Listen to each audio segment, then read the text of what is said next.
I woke up to the sound of paper brushing against paper. Not loud, not sharp, just close enough that my body noticed before my mind did. It was the kind of sound that didn't belong to dreams, but didn't quite belong to waking either.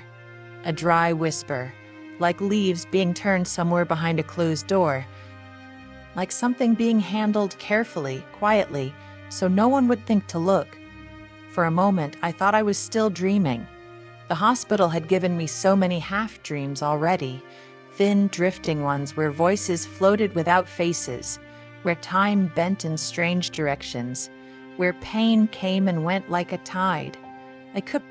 In those dreams, people spoke around me, not to me, as if I were furniture, as if I were already a memory. My head felt heavy, not aching, just dense, as though someone had wrapped my thoughts in damp wool and pressed them gently back into my skull. I tried to lift my arm. Nothing happened. I tried again, firmer this time. Still nothing. Panic fluttered briefly in my chest, then settled. The medication, I told myself. They had warned me. You may feel slow, confused, weak. Weak. My tongue felt thick in my mouth, too large, like it didn't quite belong there.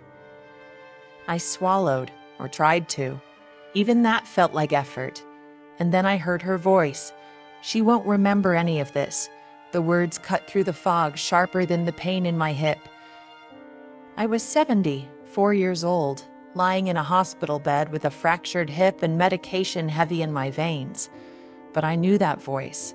I had carried it inside my body once. I had learned its rhythms before it ever learned words. I had rocked it through colic and fevers, whispered reassurance into its ear during thunderstorms and first heartbreaks. I had memorized that voice in 100 different tones, laughing, crying, pleading, furious. And now it was calm, controlled, speaking about me as if I weren't there, as if I were already gone. She's still groggy, the voice continued. The doctor said she'd be out of it for hours. A pause. Paper shifted again. Then a man's voice joined in, lower, firmer. Hold her hand steady, he said. Just guide it. The nurse will be back soon. My son-in-law. Something cold slid through my chest, slow and deliberate. I did not open my eyes. Not because I couldn't, though that was part of it, but because something older and quieter than panic rose up inside me. An instinct I had learned long before hospitals, long before paperwork. Be still. Listen. Let them think you are unaware. It was the same instinct that had once told me when a room had shifted, when a conversation had turned dangerous, when kindness had grown teeth. The lights above me hummed softly. A machine somewhere beeped in a lazy, unhurried rhythm. My hip pulsed with pain, dull and rhythmic, like a warning bell that had rung too long and learned patience.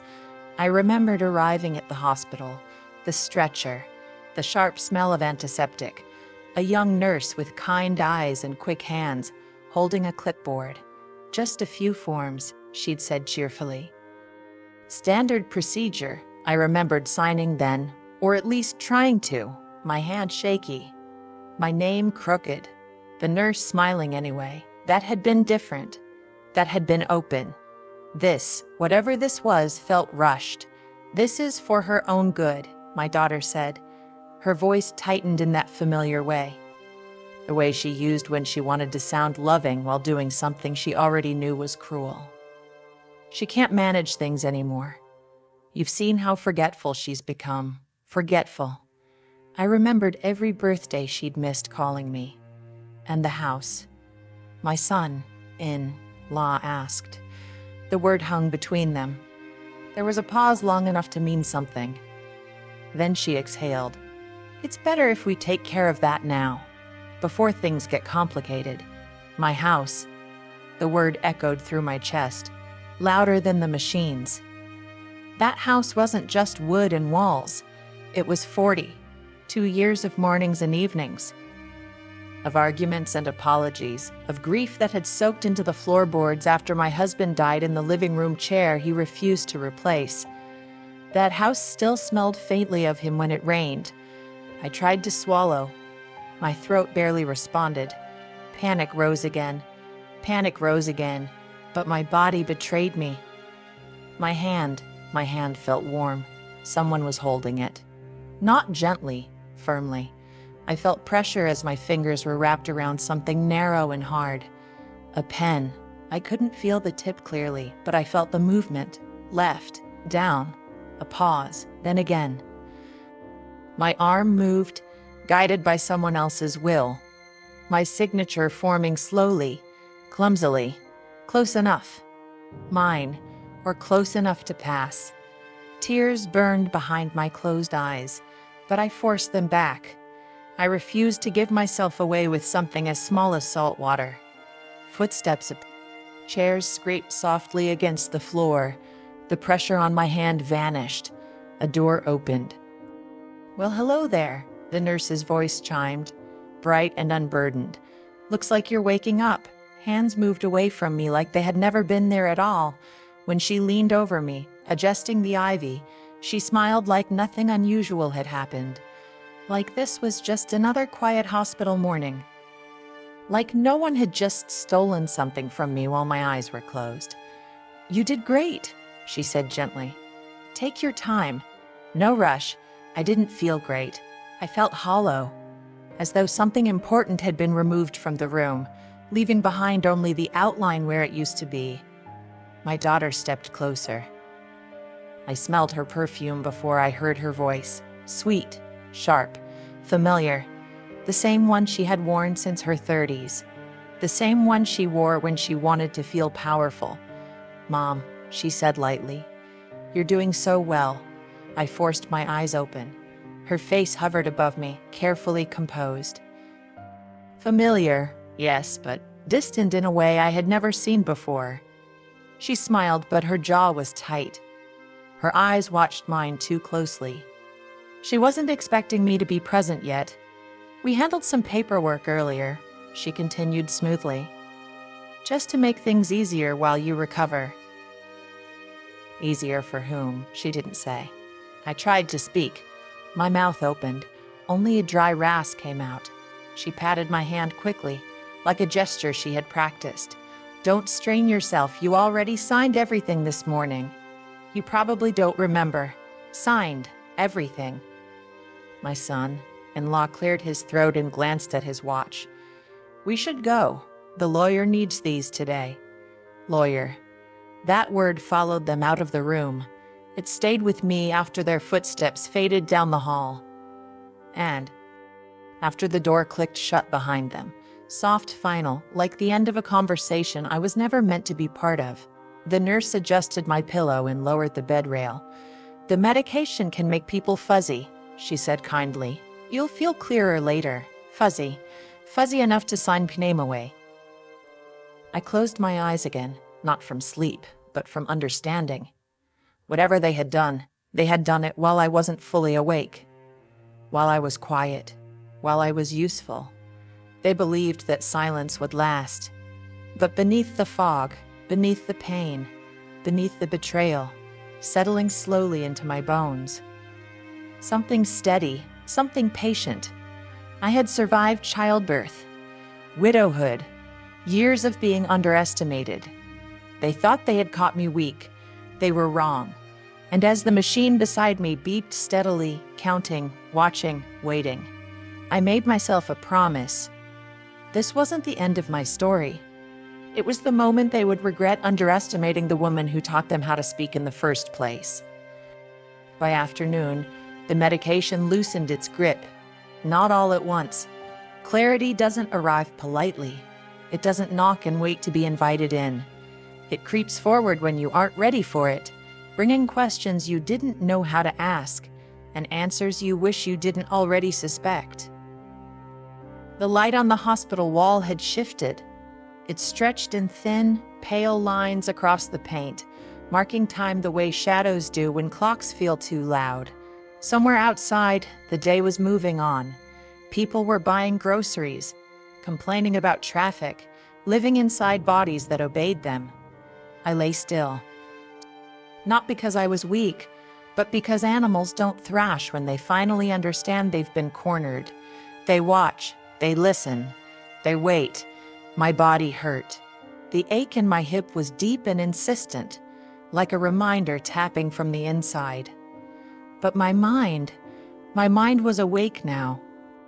Awake enough to replay every word from the morning with brutal clarity. She won't remember. Before the nurse comes back. The house is better this way. Nothing about that was accidental. Nothing about it was loving. A young intern came in sometime later, carrying a tablet and a smile that hadn't yet learned caution.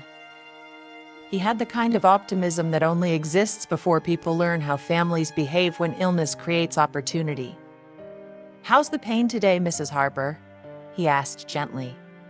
"Manageable," I said. My voice surprised me. It sounded like mine again. He looked up, pleased.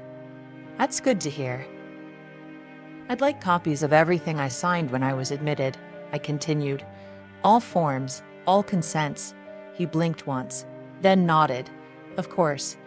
I can print the consent forms." "Consent forms? Hospital paperwork is neat, clean. It smells like ink and policy and rules that pretend to protect everyone equally." What my daughter carried out of that room smelled like urgency. While I waited, I pressed the call button. It took longer than usual. When the nurse arrived, it wasn't the young one with the bright voice. It was an older woman, steady hands, tired eyes. The kind of nurse who had learned the difference between families who loved and families who managed. Her name tag read Nora. "Nora," I said softly when she leaned close. "Were you here earlier?" "When my family visited this morning." She hesitated. "Not long." "Just long enough." "Yes." And I wasn't capable then, was I? Her mouth tightened, not unkindly, carefully, as if choosing words that wouldn't cost her job. "You were heavily medicated," she said, "not in a condition to make meaningful decisions." That was all she was allowed to say. It was enough. The intern returned with a thin stack of papers, routine things, necessary things. My signature shaky but undeniably mine. The other papers, the ones that mattered, were gone. Late afternoon brought my daughter back. She entered the room with practiced cheer, carrying concern the way one carries a handbag only for appearances. "You're looking so much better." I studied her face now that my vision was clear. Really studied it. She avoided my eyes just enough to notice. "What did I sign this morning?" I asked. Her smile froze, then softened again, the way people do when they believe kindness can smooth over dishonesty. "Just things to help you while you recover," she said. "We've taken a few responsibilities off your plate." "Which responsibilities?" she sighed, impatience slipping through the cracks. "Details will just overwhelm you. You don't need to think about any of it anymore. Any of it. My house, my money, my choices." She patted my arm, already turning toward the door. "Rest, Mom. We've got everything handled." She didn't look back. That night, the hospital never truly slept. Machines blinked. Shoes whispered down hallways. Voices murmured behind curtains. Somewhere down the corridor, someone cried quietly into a pillow. I let the anger come, but I didn't let it rule me. Anger, I had learned, burns fast and leaves nothing useful behind. But if you let it cool, if you let it settle, it turns into something sharper, something deliberate. I didn't need confrontation yet. I needed information. Early the next morning, the door opened quietly. Not a nurse, Grandma. I turned my head. Lena, 19 years old, all long limbs and observant eyes. The only one in the family who visited because she wanted to, not because it earned points. "I came as soon as Mom left," she whispered, dropping into the chair. She was acting strange, talking about submitting things quickly. Before anyone asked questions, something tightened in my chest. "Lena," I said gently, "did your mother mention what papers they brought yesterday?" She bit her lip. I wasn't supposed to hear. But Dad said something about transfer documents, and Mom said once it's official, it can't be undone. Transfer. There it was. Not care, not protection. Transfer. I reached for her hand. I need you to do something for me, only if you feel safe. Her grip tightened instantly. Anything. Go to my house. Check my desk. My files. Tell me what's missing. She nodded. I'll say I'm picking up clothes for you. Smart girl. Yeah. After she left, my daughter returned again, her purse bulging this time. I brought a few more papers, she said casually. Just final details. I met her eyes. Not today, she frowned. Mom, deadline's tomorrow, I said softly, firmly. She didn't like that. Resistance wasn't part of her. The next morning, Lena returned before my daughter could. Her face was pale. Grandma, your desk is empty. All the folders, bank records, property documents, everything. I closed my eyes. What about the filing cabinet? The keys are gone. She reached into her jacket, but this fell behind. She unfolded a photocopy. My signature, thin, trembling, at the bottom. The title wasn't fully visible, but the words financial authority and property transfer were clear enough to make my stomach go still. Proof, not enough to win, but enough to begin. Lena's voice shook. Why would they do that? I squeezed her hand. Fear makes people forget who they're hurting. The door opened. My daughter walked in, carrying another folder and a smile that didn't belong on her face. I hope I'm not interrupting, she said brightly. She had no idea the room had changed. She had no idea the quiet woman she thought she knew was already gone. And she had no idea how close she was to losing everything she tried to take. My daughter didn't notice the change right away. She rarely did when it came to me. She was used to moving through my space as if it were already hers. My time, my decisions, my patience.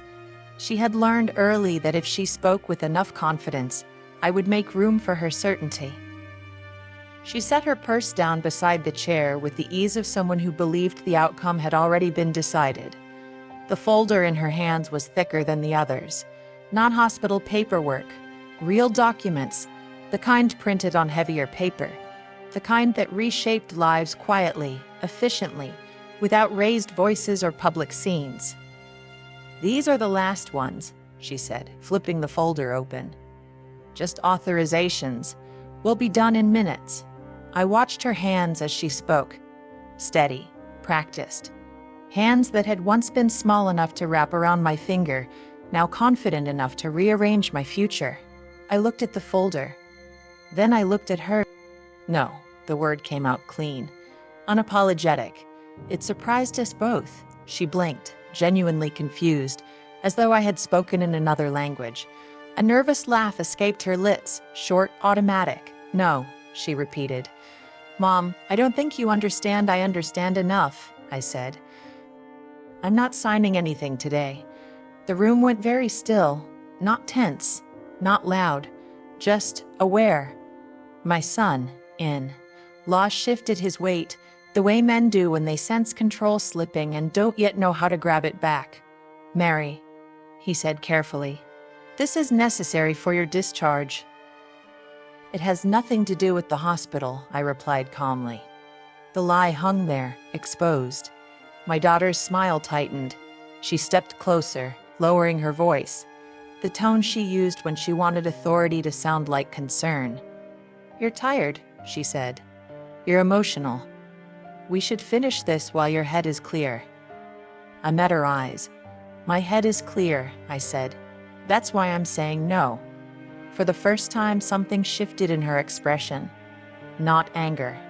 Uncertainty. She closed the folder sharply, the sound louder than it needed to be. Fine, she said, standing. Tomorrow, then. But we can't keep delaying. We, as if this were a joint decision. After they left, the room exhaled. Lena let out a breath like she'd been holding it underwater.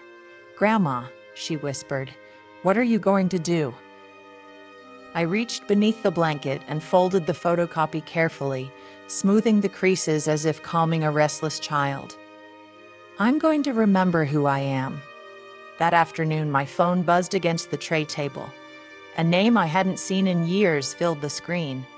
Thomas Brewer, my attorney.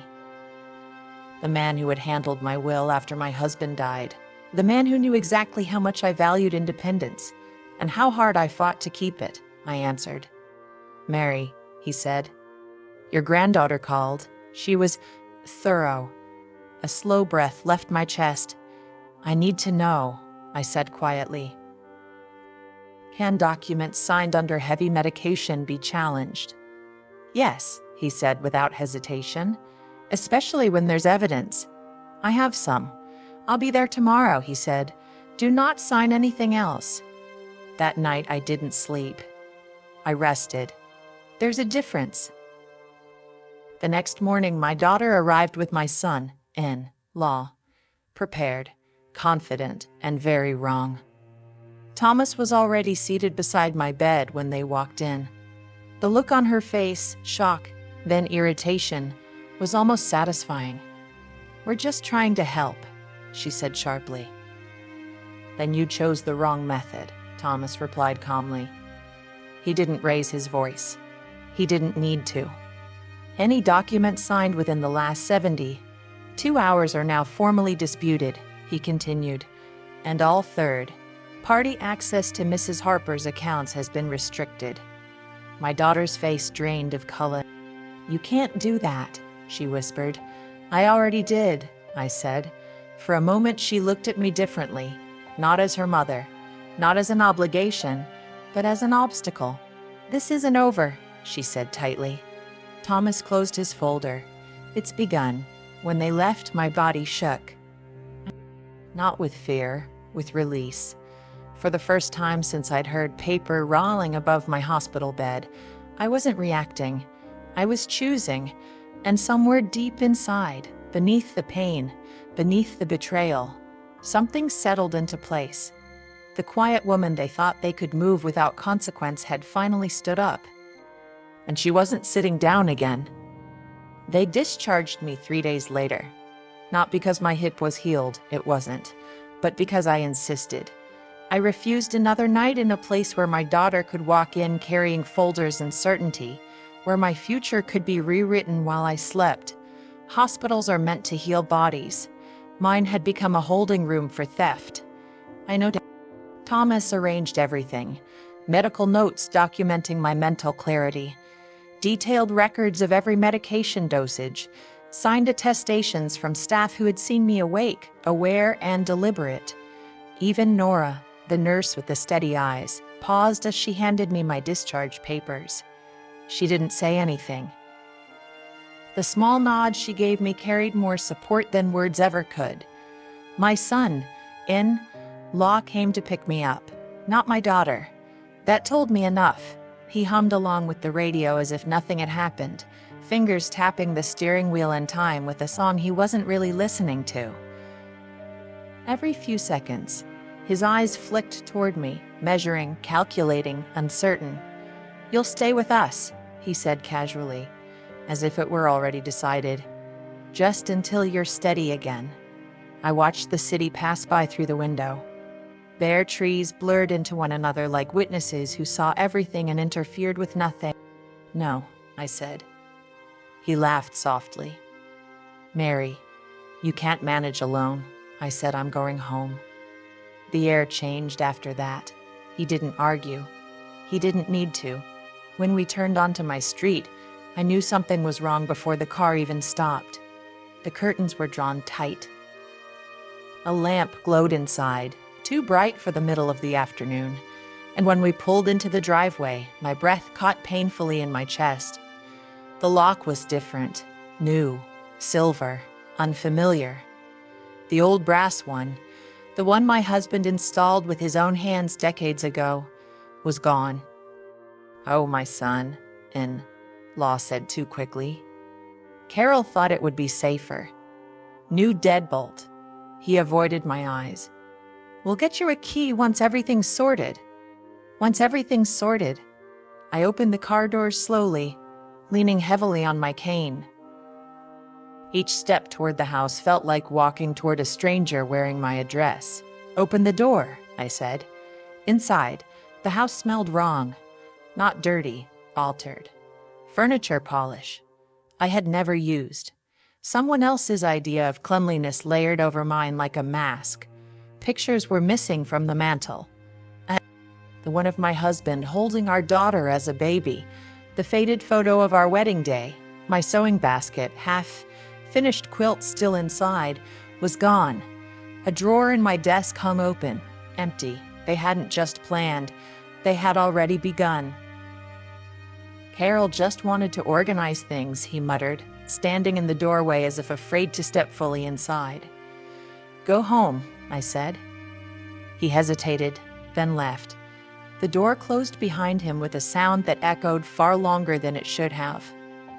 I stood alone in the center of my living room, breathing, taking inventory. This wasn't just a house. It was my life reduced to a checklist. 10 minutes later, the door opened quietly. "Grandma, Lena." She took one look around and her face fell. "They went through everything." "Yes," I said, "and now we're done letting them." The next morning, Thomas arrived early. He spread documents across my dining table like armor laid out before a battle. "These filings freeze any action on your assets," he explained calmly. "Nothing can be sold, nothing transferred, nothing moved without your direct consent." I signed each page without shaking. "Next," he said gently, "I recommend updating your will." I nodded. The knock came before we finished. Hard, urgent, uninvited. My daughter. She didn't wait to be asked in. The bank called. She snapped. "What did you do?" "I protected myself," I said. She turned on Thomas. Max said, "You're manipulating her." "No," he replied evenly. She finally spoke. My daughter looked at me then, really looked, and I saw it. Fear. Not of losing me. Of losing control. "This isn't you," she said sharply. "You're confused. I've never been clearer. You're choosing outsiders over your own family." "Family doesn't change locks," I said quietly. She left in a fury, slamming the door so hard the windows rattled. That evening, I sat in my old armchair, the one they hadn't replaced yet, and watched the light fade from the walls. This house had held births, funerals, laughter, grief, and still, it held me. They thought they could make me forget that. They were wrong. The envelope came 2 days later. No stamp. No return address. Just my name, written carefully, deliberately, my daughter's handwriting, the kind she used when she wanted something without saying it out loud. Lena picked it up from the mat and brought it inside like it was fragile, or dangerous. Or dangerous. She placed it on the table and stepped back. "Do you want me to open it?" she asked softly. "No," I said. "I will." Inside were 3 things. The first was a letter. "Mom, please call me. Things aren't what you think. You're being influenced by people who don't understand our family. We need to talk." I read it twice. There was no apology, no acknowledgement of the locks, no explanation for the hospital, just urgency, the kind that comes when time is running out. The second page told the truth she hadn't, an overdue notice from a private lender, addressed to my son, in love.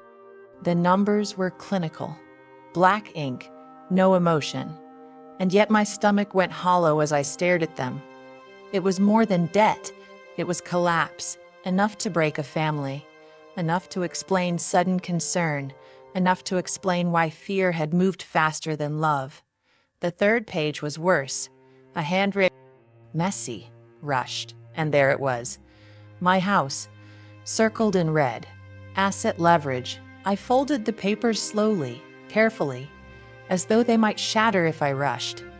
"They were going to use your house," Lena whispered, her voice tight, "to cover his debt." "Yes," I said. "And they never intended to ask. Thomas confirmed it later that afternoon. "This establishes motive," he said quietly, laying the pages flat. "This wasn't protection, it was self-preservation. I don't want court," I told him. "I know," he said. "But boundaries still matter." He filed a cease and desist before sunset. By evening, the pounding started. Not knocking, pounding. "Mom." My daughter's voice cut through the door. "Open this door." I stood slowly, my hip protesting, and spoke through the wood. "I'm listening." Her voice. "You took my hand while I couldn't walk," I said. "That was too far." Silence followed, then something softer. "Rawer. We were drowning," she said. "You don't understand." "I understand completely," I replied. "You were afraid, and instead of asking for help, you tried to take it." A pause. "Please," she whispered. "Just let me in." "No," I said. Her footsteps faded down the path.